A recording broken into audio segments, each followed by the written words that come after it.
யோபு 19:27 இங்கே ஒரு காரியத்தை, அவரை நான் பார்ப்பேன், ஆண்டவரை நான் பார்ப்பேன் என்று சொல்லுகிறார். அங்க பாருங்களேன், அதுல ஒரு வார்த்தை, ரொம்ப பயங்கரமான காரியத்தை யோபு பேசுகிறார். அந்நிய கண்களால் அல்ல, என் கண்களை அவரை காணும், இந்த வாஞ்சையினால் என் உள்ளிந்திரியங்கள் எனக்குள் சோர்ந்து போகிறது. இந்த வருஷம் எத்தனை பேர் அப்படி சொல்லியிருப்போம், என் வாழ்க்கையில நான் அவரை பார்ப்பேன், என் பலவீனத்தில் அவரை பார்ப்பேன், என் பிரச்சனையில் அவரை பார்ப்பேன், என் கண்ணீர்ல அவரை பார்ப்பேன், அவர் செயல்படுகிறத நான் பார்ப்பேன், அவர் கிரியை செய்கிறத நான் பார்ப்பேன்.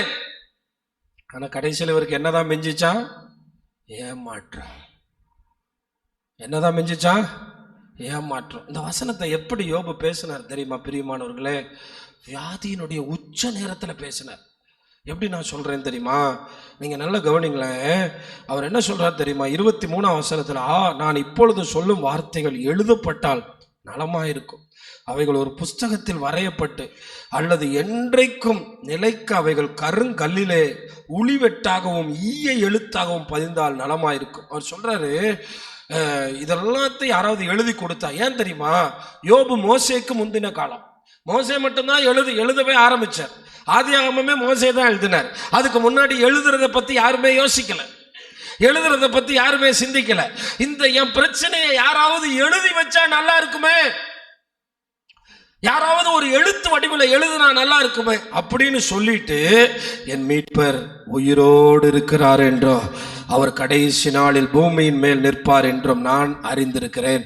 நான் உலகத்துல பெரிய தீர்க்கதரிசிகள், இன்னைக்கு எத்தனை பேர் தீர்க்கதரிசிகள் எழும்பிட்டாங்க, எல்லா தீர்க்க தரிசனம்லாம் சொல்றாங்க. நான் பார்க்கிற தீர்க்கதரிசி ஏனோக்கும் யோபுவும் மிகப்பெரிய தீர்க்கதரிசிகள்.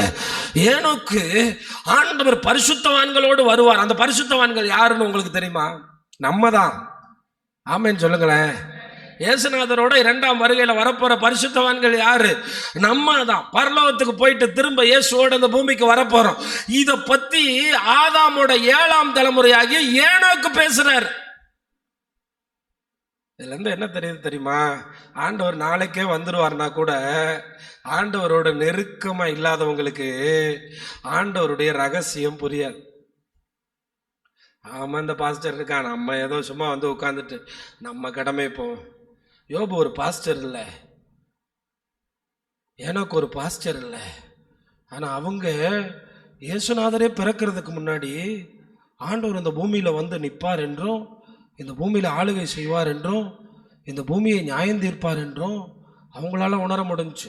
இங்க இருக்க எத்தனை பேரால இயேசு சீக்கிரம் வருவாருனோ, அவர் எனக்காக ராஜ்யத்தை ஆயத்தம் பண்ணாருனோ உண்மையிலே உணர்ந்தா அவங்க எவ்வளவு பயபக்தியா இருப்பாங்க, அவங்க எவ்வளவு பயபக்தியா பேசுவாங்க, அவங்களுடைய நடக்கைகள் எவ்வளவு பயபக்தியா இருக்கும், அவங்க வழிகள் எவ்வளவு பயபக்தியா இருக்கும், அவங்களுடைய பேச்சுல எவ்வளவு பயபக்தியா இருக்கும். நான் ஏன் உங்களுக்கு இதை சொல்றேன்னா, அப்ப ஒரு வியாதியின் படுக்கையில ஒரு நம்பிக்கை இருக்கு. இந்த ராத்திரியில உங்க வாழ்க்கையில, இந்த ஆண்டுல தேவன் உங்கள் வாழ்க்கையில செயல்படுவதற்காக நீங்கள் காத்திருந்து சோர்ந்து போனாலும் யோபுவினிடத்திலிருந்து ஒன்றை கற்றுக்கொள்ளுங்கள்.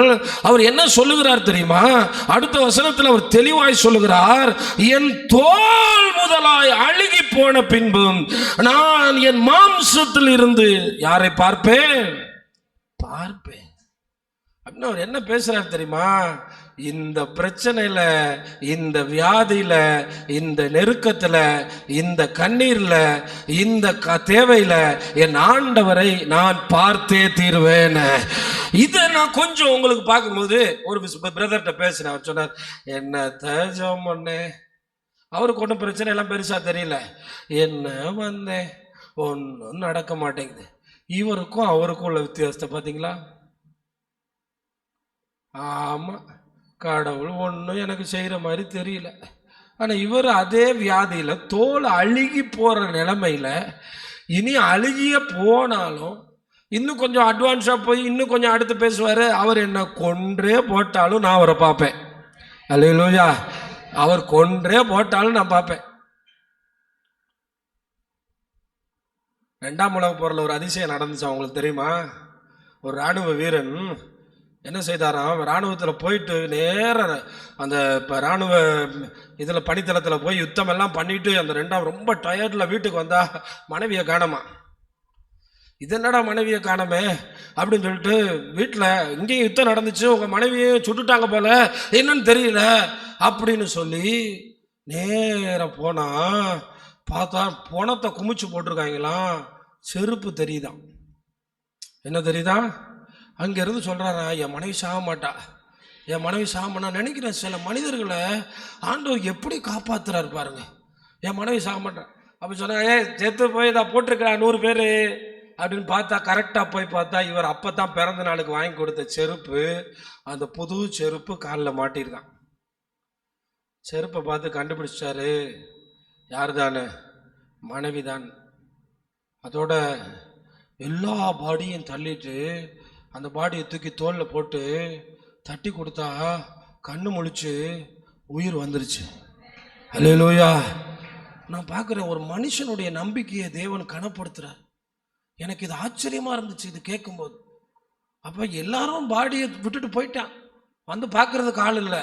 நான் ஒன்றை சொல்லுகிறேன், இவன் தேவனுடையவன் அல்ல, இவன் தேவனை அறிந்தவன் அல்ல. ஆனால் அவன் நம்பினான், என் மனைவி என்ன செய்ய மாட்டாள். அப்ப உங்கள் நம்பிக்கையை கனப்படுத்த ஒரு ஆண்டவர் இந்த ராத்திரியில நம்மத்தில் இருக்கிறார். ஒன்றை மட்டும் சொல்லுங்கள், என் வயது ஆனாலும் ஒருவேளை நான் பார்க்காம இருந்திருக்கலாம், இந்த ஆண்டு அவர் நினைத்ததை என் வாழ்க்கையில் செய்யாமல் இருந்திருக்கலாம், அதன் வாயிலாக நான் சோர்ந்து போயிருக்கலாம். ஆனால் நீங்கள் சோர்ந்து போனாலும் இவர் சொல்லுவதையாவது நீங்கள் சொல்லுங்கள். தட்டி கொடுத்து தூக்கி போட்டு அந்த மனைவியை வீட்டுக்கு கொண்டு வந்து அவருக்கு தேவையான மருத்துவ உதவிகள்லாம் செய்து, அந்த நேரம் அந்த பெண் கர்ப்பிணியாக இருந்தால் அவளுக்கு பிறந்த பிள்ளைதான் விளாடிமிர் புட்டின் என்கிற ரஷ்ய அதிபர். இன்னைக்கு உலகத்தினுடைய மிகப்பெரிய சர்வாதிகாரியாக இருக்கிறார் ரஷ்யாவின் அதிபர். அவர் சாகாமல் பிறந்திருக்கிறார். அவரை கொண்டும் ஏதோ கர்த்தர் திட்டம் வைத்திருக்கிறார். எனக்கு ஆச்சரியமா இருந்துச்சு. பாருங்க, ஒரு பொண கொட்டகையிலிருந்து தூக்கி கொண்டு வந்த ஒரு பெண்ணினுடைய வயிற்றில் ஒரு கரு, அந்த கருவிலிருந்து ஒரு குழந்தை, அந்த குழந்தையாக விளாடிமிர் புட்டின் இப்பதான் இந்தியாவுக்கு வந்துட்டு போனாரு. நான் என்ன சொல்றேன்னா, அந்த அப்பாவுடைய கனவையே கர்த்தர் நிறைவேற்றுவார்னா நீங்களும் சொல்லுங்க, என் மீட்பர் உயிரோடு இருக்கிறார், அவரை நான் காண்பேன், என் தோல் அழுகி போனாலும் நான் அவரை காண்பேன். ஆமா, ஏன்னா ஆண்டவருடைய திட்டத்தை தான் யோபு காத்திருக்கிறார்.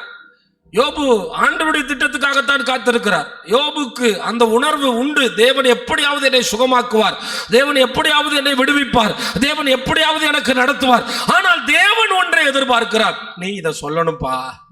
அதுக்கு பேர் தான் விசுவாசம். நீ எதிர்மறையாவே பேசிக்கிட்டே இருந்தா அது நடக்காது. தோல் முதலாய் அழுகி போனாலும் நான் அவரை பார்ப்பேன்.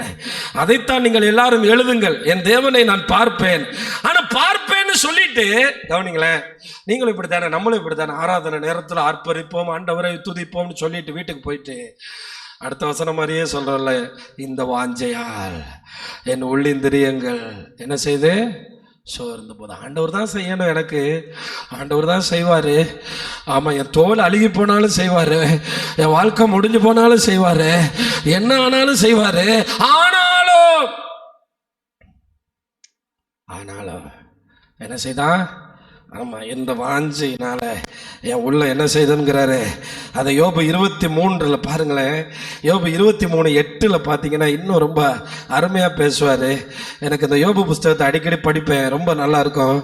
தேடுறாரா ஆண்டவரை, இந்த வியாதியில என்னை காப்பாற்ற வருவீங்களான்னு தேடுறாரா. 8ஆம் வசனத்துல பாருங்க, நான் முன்னாக போனாலும் அவர் இல்லை, நான் பின்னாக வந்தாலும் இல்லை. இப்ப இன்னைக்கு பார்த்துருவேன், நாளைக்கு பார்த்துருவேன். காலண்டரை கிழிக்கும் போது இன்னைக்கு நடந்துரும், இந்த மாசம் நடந்துரும், இந்த நாள் நடந்துரும். அந்த பார்க்கிறேன் காணோம், இந்த பார்க்கிறேன், முன்னாடியும் காணோம் பின்னாடியும் காணோம். இடது புறத்துல ஒருத்தனுக்கு கிரியை செஞ்சிருக்காரு, ஆனா எனக்கு இல்லை. வலது புறத்துல காணாதபடி மறைஞ்சு நிக்கிறேன். எப்படி பாருங்க அப்படின்னு சொல்லிட்டு, ஆனாலும் எல்லாரும் சேர்ந்து சொல்லுங்க, ஆனாலும் நான் போகும் வழியை அவர் அறிவார், அவர் என்னை சோதித்த பின்பு நான் பொன்னாக விளங்குவேன். அல்லேலூயா. அப்ப ஒருவேளை உங்களுக்கு இதே அனுபவம் இருக்கா?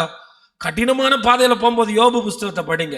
அவர் சொல்றாரு, என் மீட்பர் உயிரோட தான் இருக்கார், நான் அவரை பார்ப்பேன். என் தோல் முதல்ல அழுகி போனாலும் என் வீட்டுல என் வாழ்க்கையில கர்த்தர் செயல்படுகிறத நான் பார்ப்பேன். ஆனாலும் சில கால தாமதங்கள், சில மாத தாமதங்கள், சில வருட தாமதங்கள். நீங்க எல்லாம் நினைக்கிறீங்க 10 வருஷம் காத்திருக்கவங்க, 15 வருஷம் காத்திருக்கவங்க, 20 வருஷம் காத்திருக்கவங்க, குடும்பத்தின் ரட்சிப்புக்காக காத்திருக்கிறவங்க, பிள்ளைங்க ரட்சிப்புக்காக காத்திருக்கிறவங்க மனிதர்கள் தானே, மனிதர்கள் தானே. ஆனால் எனக்கு தெரிஞ்சது ஒரே ஒன்று மட்டும்தான், நம்முடைய பலவீனங்களை அறிந்த நல்ல பிரதான ஆசாரியர் அவர். அல்லேலூயா, அல்லேலூயா. ஏன் தெரியுமா நான் சொல்றேன்? இதுவே சிலர் பேசியிருந்தா கர்த்தர் விட்டுருக்கவே மாட்டார். யோபு பலவீனத்துல நிறைய வார்த்தைகளை விடுவார். என்னெல்லாம் விடுவார் தெரியுமா? என் ஃப்ரெண்ட்ஸ் மாதிரி, ஏன்டா கடவுள் தான் என்ன கொடுமைப்படுத்துறாருன்னா நீங்களும் ஆடா. ஆனா யோபு ஆண்டவர் தண்டிக்கல தெரியுமா?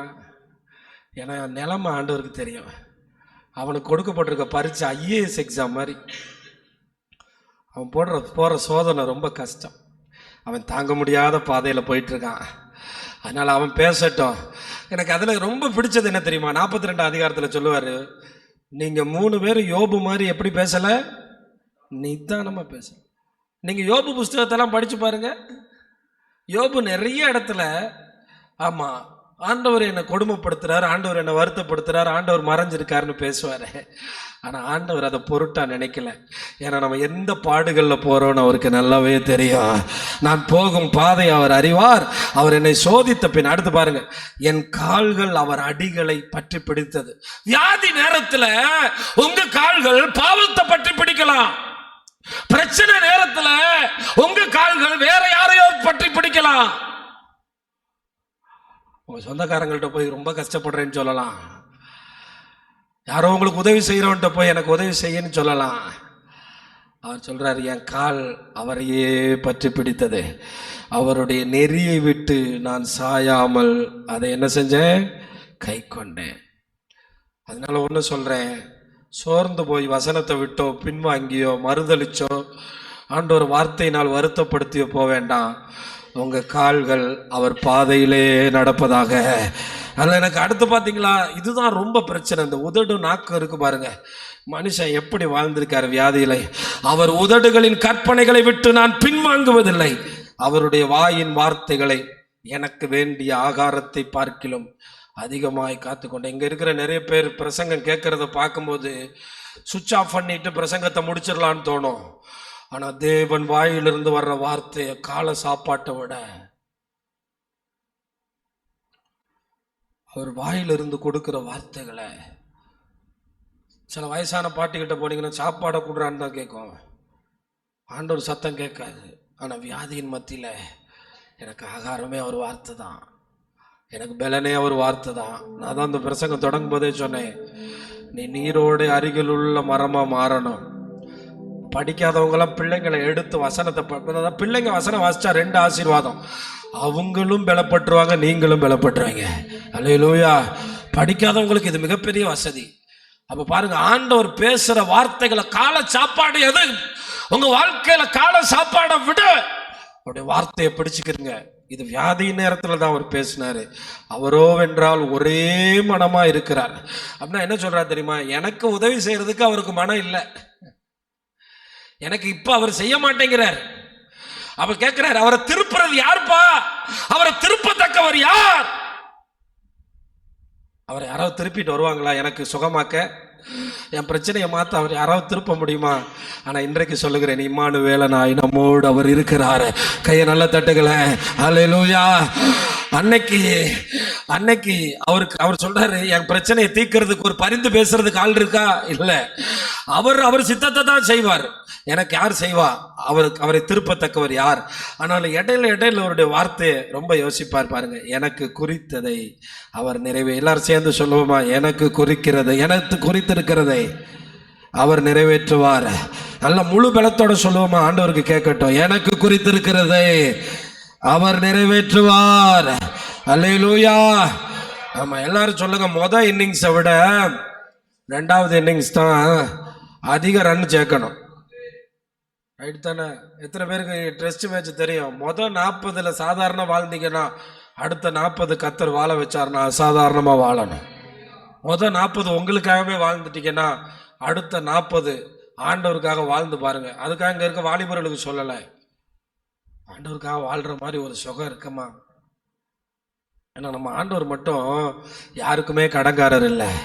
அல்லேலூயா. நான் பார்த்துட்டேன், மனுஷனுக்கு உதவி செஞ்சு பாருங்களேன் மறந்துடுவான், நன்றி கெட்டவன். ஆனால் ஆண்டவருக்காக ஒரு ஸ்டெப் எடுத்து வச்சு பாருங்களேன், மறக்கவே மாட்டார். அவர் திருப்பி கொடுக்கறதுக்கு வாங்கிறதுக்கு இடம் பத்தாது.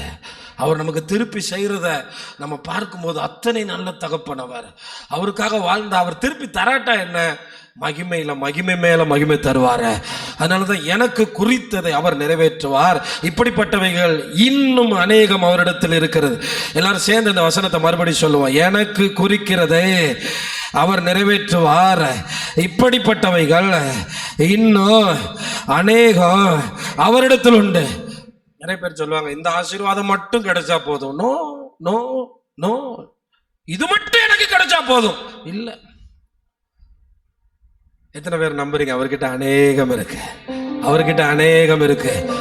இதை சொல்லிட்டு அடுத்த வருஷம் நீங்க இதை மட்டும் கண்டிப்பா செய்யணும். அடுத்த வசனத்தை மட்டும் கரெக்டா பாருங்க. ஆகையால் அவருக்கு முன்பாக கலங்குகிறேன், பேசும்போது அல்ல சிந்திப்பதற்கு பயப்படுகிறேன். எதுக்கு பயப்படுறாரா? ஏன்னா அவருக்கு விரோதமா சிந்திச்சிட்டேன்னா எனக்கு குறித்ததை பாத்தீங்களா? என்ன வார்த்தை? சிந்திக்கும் போதே பயப்படுங்க. பேசுறதெல்லாம் சிலர்லாம் பேசிக்கிட்டே இருப்பாங்க. அப்போ அவங்க சிந்தை எவ்வளோ கேவலமாக இருக்கும். எப்பயும் தங்களை பற்றி, தங்கள் பெருமைகளை பற்றி, பூமிக்கு அடுத்தவைகளை பற்றி. ஆனால் நான் எனக்கு குறித்ததை, அவர் எனக்கு குறித்ததை என்னால் நிறைவேற்ற முடியாது, அவர் நிறைவேற்றுவார். அதனால் நான் சிந்திக்க பயப்படுகிறேன். அல்லேலூயா.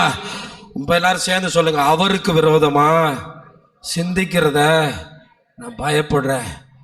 உங்களை ஒரு 10 நாளைக்கு ஒரு ரூம்ல படுத்த படுக்கையா போட்டுட்டு உங்களை போட்டுட்டு வெளியே போனா நீங்க நினைப்பீங்க, கடவுள்னு ஒருத்தர் இருக்காரா?